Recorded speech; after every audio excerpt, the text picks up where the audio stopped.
Well, ladies and gentlemen, we've got brand new swing state polls along with an update on the current mail in ballot situation, the early voting. It's all favoring Trump versus 2020. Now, is that because Trump's got way more enthusiasm, or is that because there's going to be more Dems not doing the early voting because there's no pandemic? I think it possibly is a little bit of both. And I think the numbers in Virginia reflect it, with the enthusiasm being much higher for Trump in 2024 than 2020. And the Democrats really struggling when it comes to that. So North Carolina, Trump sitting +3. This looks like a Republican and Democratic pollster came together and they release a few of these. And so they did a week-long poll with that's a good poll out of North Carolina. You'll take it if you're Trump. If you go into election night leading North Carolina by an average of 2 to 3, I would certainly expect that to be a relatively, 3 or 4 point victory for Donald Trump. A new Pennsylvania poll has Trump tied. In the Senate, it does have Casey up by 5 over McCormick. So normally we've seen the Senate get closer and closer, but in this sample, it has Trump tied with Harris. I would say that's fine. That is what it is. I mean, Pennsylvania is going to be close. You just don't want to see polls where you're down by 4 or 5 in all of the swing states, all of the Rust Belts. And so for Trump to be tied in Pennsylvania, we know he routinely overperforms polls. And we know we've got some polls recently out of Pennsylvania that have had Harris up by 4 or 5 that are outliers, because you've got Quinnipiac releasing a poll in Pennsylvania saying Harris is up by 5. And then they do a national poll and it's tied. It just makes no sense. But I would say, that poll is decent for Trump. It's not bad. You have YouGov, who, by the way, in 2020 was horrible. They were one of the most inaccurate pollsters, and they have one of the best grades on 538 for some reason. Trump gains a point. He's down by 3 points in this national poll. The generic ballot, it's a 2-point advantage for the Democrats. So with YouGov, they were very inaccurate in 2020. They've got Trump down by 3 and potentially gaining. If we went into election night and this was the final YouGov poll, with how badly they got Trump wrong in 2020, Trump could lose the election. I don't think Harris is going to get 49% just based off of the third party and everything like that. It'll probably be like 48. But let's say it's like 48 to 46 or 49 to 46. Even if it is that, I would feel pretty confident about Trump winning, losing the popular vote by 3 points. You would figure, as long as it splits properly, that Trump would still have a good, decent chance to win the election. I will say the popular vote, the math on it could be a little bit different. And the reason is because New York will shift a little bit in terms of going to Trump, which is going to give Trump more in terms of the popular vote. He's not going to take any more electoral votes, obviously, because he's not going to win New York, but it could be slightly closer. What we saw in 2022 with the midterms in New York shifting right. And we've seen polls out of New York that have Trump possibly overperforming, by 10 or 11 points based on where he was in 2020. So that might shift the electoral math a little bit there. But still, if Trump loses the popular vote by 2.5, 3 points, I feel very confident that he does have a good chance to win the Electoral College. He lost by, I think it was like 4.2 to Biden. And if he would have lost by 3.5, you would figure, as long as it's allotted correctly, he would have won all of those toss-up swing states and won the election with over 280 electoral votes. So I would say when it comes to YouGov, that's a fine poll. That's not a real big problem. Vote by mail data in 3 key states, Florida, North Carolina, and Pennsylvania, shows the edge Democrats enjoyed in 2020 has plummeted, signaling good news for Trump, according to election experts. Well, certainly it is good news, but if you want to get intricate and actually break this down, it could be a number of things that's affecting this early mail-in, and certainly if you're Trump, you will take this. The key thing here is it's the enthusiasm, and that's why we look at Virginia and we see all of the counties that are more Republican. They're all of the ones doing the mail-in ballot, doing the early voting. That's a very good sign for Trump. It does signal enthusiasm. The only thing I'll say is it's a little bit more complicated than that, because in 2020, there was a different variable than what we have in 2024. In 2020, we had the pandemic. 2024, we don't have that. So that's going to influence a lot of Democrats. You also had another variable with Trump telling people not to vote by mail, saying it wasn't safe in 2020. And now he's embraced it in 2024, which is allowing more Republicans to feel safe doing that. So I think there's a number of things at play. Certainly, we love that the early mail-in numbers are good for Trump, but I'm just warning people that this is not an apples to apples comparison. If there was nothing wrong with 2020, like let's say there was no pandemic or anything like that, And then in 2024, obviously we're here and you get these numbers, I'd be like, oh my God, this is amazing for Trump. And it still is good for Trump.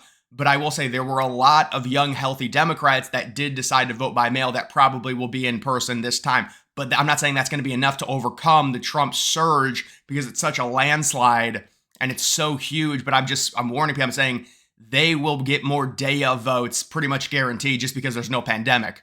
So it's going to shift a little bit in terms of that. But still, this is good news. And I mean, even Democrats have come out and they're like, Donald Trump's an American hero. He's amazing. He's going to save us all. So even when you've got people that are independent or on the left and all these superstars like RFK Jr., like Tulsi, like Elon Musk, the greatest innovator of our time, they've all come out and they've all endorsed Trump. It just shows you just the power that Trump has now, and his approval rating is going up. It really is amazing. You've got this. I don't know what this pollster is. I mean, how do you go from a Harris plus 5.5 to plus 2.8 in the span of a week? I mean, these are like online polls or something they're doing. That shift is just not realistic in the span of a week. But they have Harris plus 2.8. New Senate poll, Moreno plus 2, very accurate. I think Trump's going to win Ohio by like 9.5 to 11, somewhere in that range. And if that happens, Moreno's probably going to win by 2.5 to 3, I would imagine. But plus 2 is fine for Moreno. Because remember, the polls had Brown winning. Every poll I'd see, it was Brown plus 3, but Trump plus 9. Brown plus 2, but Trump plus 8. This is more accurate. Trump's probably going to win by like 10.5 in Ohio. It is my home state. And then Trump will help Moreno and he'll win by like 2.5 to 3. And that'll be another Senate seat. That's why I said Republicans would get 52, possibly 53, depending on what happens with Pennsylvania, maybe even Arizona. Although Arizona is looking unlikely, Montana's a pretty much guaranteed win. I think Ohio's a pretty much guaranteed win. You could say, well, he's only up by 2. But again, it's just there's not going to be that much split ballot voting if Trump wins Ohio like I expect him to by 9.5 or 10. If Moreno somehow loses, it would just be shocking. He's at least going to get, you would figure he's going to underperform Trump, but not by 10 or 11 points. You've also got this, Justin, North Carolina mail-in ballot requests continue to be getting more Republican. The GOP is now situated 17 points better than in the 2020 election. North Carolina mail-in ballots request significantly less Democratic than in 2020. So in 2020, it looks like at this time, as of late September 20, Democrats were at 48%, Republicans were at 18%. Now it's Democrats down to 37, Republicans up to 24. So these are really good numbers. But again, we do have multiple things at play here. Now Trump's saying people can go vote by mail. It's fine. And you also do have the pandemic, being in the rearview mirror in terms of the whole situation like that. So there's a number of things at play, but this is good news for Trump. This is good. And North Carolina. So we've seen North Carolina now, really good early numbers. Pennsylvania, really good early numbers. Virginia, really good early numbers. Arizona, really good early numbers. So it is encouraging, and especially Virginia is very encouraging if Trump can make that a swing state, depending on, we get some updated polls, preferably from someone like Rasmussen in the state of Virginia. I'd be interested to see that. You've got another crap pollster, Focal Data HQ. And see, this is the dead giveaway when you know it's a bad pollster and they've got bad data. They don't know how to poll Wisconsin. You can tell this is exactly what they do. So they've got Wisconsin Harris plus 5.5. There's a 0% chance Harris will win Wisconsin by 5.5. I think there's a 0% chance Harris will win Wisconsin by 2.5. But they've got her up by 5.5.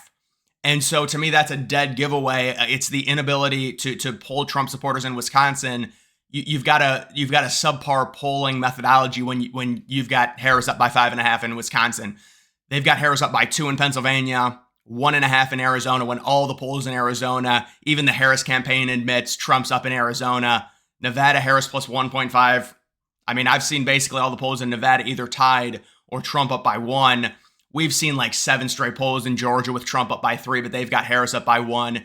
See, this is the other thing. Michigan is basically tied, but Wisconsin has, it just doesn't add up, man. Michigan is more liberal than Wisconsin, we would figure, or at least they're very comparable. There's not a 5-point difference. And there's no way Pennsylvania votes to the left of Michigan. It's a crap poll. North Carolina and Ohio almost have the same margin. It's a crap poll. It is what it. I mean, it's a dead giveaway when you see stuff like this. Like North Carolina, Trump up by 6, and then Ohio, Trump up by basically 7.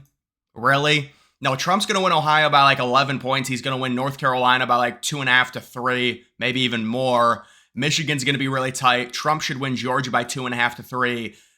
Nevada, Trump should win by like a half a point. It's going to be really tight. Arizona, Trump should win by 3. Pennsylvania, Trump should win by 2. This is according to the recent expert analysis of multiple people. This is what's formulating my predictions. And then Wisconsin, it's going to be very close. Trump's probably going to win it by half a point. And then we've got Pete Buttigieg coming out and saying some here deny the FBI data showing crime is down. A lot of that is just politics. Well, no, Pete, it's politics when liberals say crime is down. They're not telling the full story. There was a great thread that I showed a few weeks ago that exposed why the violent crime is actually down and how it has to do with the Biden administration changing protocols in 2021 that allowed districts to not report violent crime. He says violent crime is down, and in the article that he references showing that, oh, the data says violent crime is down. Well, this data that they're referencing says that New Orleans had 0 murders in 2023. So, I mean, it's all so manipulated. Even the data they reference when they're trying to prove themselves right is horribly manipulated. So it's just ridiculous. But either way, guys, that is going to do it for this video. Make sure you follow me on X. Link to that's always in the description.